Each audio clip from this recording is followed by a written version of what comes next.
President Trump said that if he were Ronny Jackson, his pick to lead the Department of Veterans Affairs, he would give up on his bid for confirmation.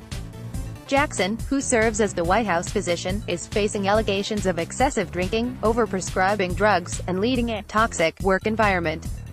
CNN reported that during an overseas trip in 2015, Jackson became intoxicated and banged on the hotel room door of a female employee. The incident made the woman uncomfortable and was reportedly one of multiple drunken episodes involving Jackson on overseas trips. Here's what Trump said: "If I were him, actually, in many ways I would love to be him, but the fact is I wouldn't do it. I wouldn't do it. What does he need it for?" Trump's suggestion is that Jackson should drop out not because of the allegations, but because of partisan politics. Further reading. It's not just Ronny Jackson. The Trump administration has had trouble fully vetting top officials, and it's wearing on Republicans.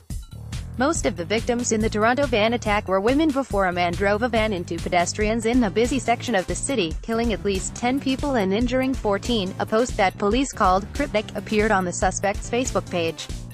Alec Manasjian's post referenced an incel rebellion, and gave a nod to Elliot Rodger, who was responsible for the 2014 Isla Vista killings. Incel is short for involuntary celibate, and it comes from an internet subculture that is particularly hateful toward women. Incels deride those who are sexually active, often with violent language. The majority of that hate is directed at women. Incels advocate for sexual violence against women as revenge for them not wanting to have sex. Some incels consider Rodger an inspiration. Toronto police said the victims of the attack were predominantly female. Authorities are not releasing the names of the people killed Monday until all have been confirmed. Here's what we know so far. As with all incidents like this one, be careful. There is a great deal of misinformation and rumors out there. We're keeping track of those here. Quick brief. Police in California shot an unarmed black man at least 10 times in a Walmart parking lot.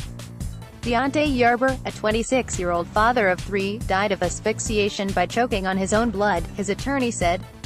Rapper Meek Mill has been freed after 5 months in jail. His arrest sparked protests from fans and fellow rappers. Travis Reinking, the Waffle House shooting suspect, is facing multiple murder charges and is on suicide watch. He is in solitary confinement.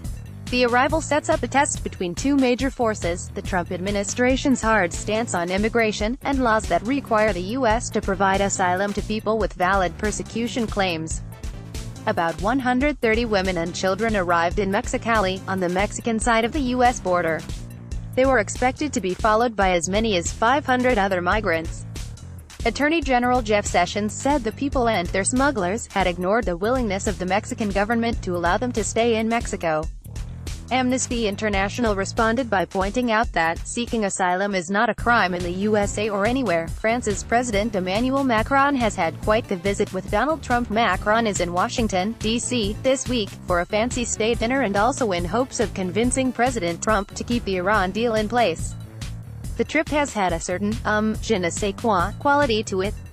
Here are the most incroyable, surreal moments of Macron's visit. My favorite, when Trump brushed the dandruff off Macron's shoulder. Yes, really, yes, there is bestiality on YouTube. No, it's not hard to find. That's what a BuzzFeed News investigation found. The graphic content was surprisingly prevalent, but not in videos, it's in video thumbnails, which makes it harder for YouTube to track.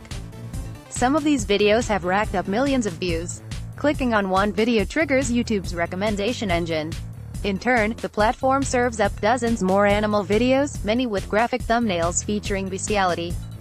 As Charlie Warzel points out in his piece, this is just the latest in a series of missteps for YouTube, which continues to struggle in policing its platform for content that violates its rules.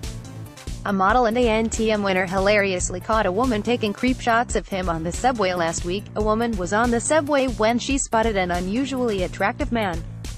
So she did the weird thing and snuck a couple of creeper shots of him. A few days later, she saw an article about him, and realized it was winner of America's Next Top Model and deaf activist Niall DeMarco. So she posted her shots of him to his Facebook fan page. To her surprise, not only did he reply confirming that it was him, but also, he caught her taking pictures of him. The reactions to this story are the best. Fav comment: imagine being so attractive you assume people are taking pictures of you cause they probs are. Enter your email below to sign up for the BuzzFeed News newsletter. Got a confidential tip submitted